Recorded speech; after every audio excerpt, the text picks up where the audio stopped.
আজ তো আমার ছেলের জন্মদিন, তাই আজ সকালে ঘুম থেকে উঠেই স্নান করেই প্রথম কাজ ছিল পায়েস রান্না করা।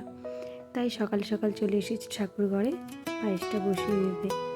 আসলে আমি যে পায়েসটা আমার ছেলের মুখে দেবো, সেই পায়েসটা প্রথমে আমি ভগবানকে ভোগ দেব, তারপরে ভোগের সেই প্রসাদটুকুই কিন্তু আমার ছেলের মুখে দেবো।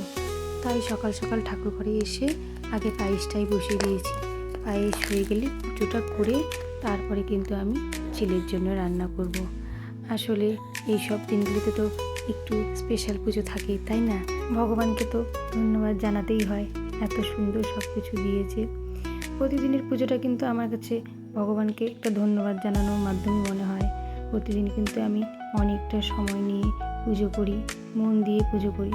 তবে এই দিনগুলোতে, এই স্পেশাল দিনগুলোতে খুব ইচ্ছে করে ঠাকুর ঘরে অনেকটা সময় কাটাই। আমার ছেলে বলে বলছি না, আমার ছেলেটা না ছোট থেকেই খুব সাদাসিধে নরম মনের।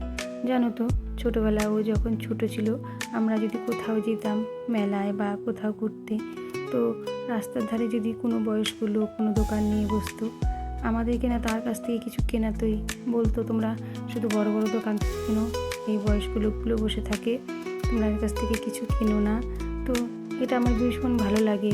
ছোট থেকেই এরকম, আজও এরকমই রয়েছে। জীবনে তো সবাই প্রতিষ্ঠিত হবে, কেউ ডাক্তার হবে, কেউ ইঞ্জিনিয়ার হবে, কেউ বা ছোটো কোনো চাকরি করবে।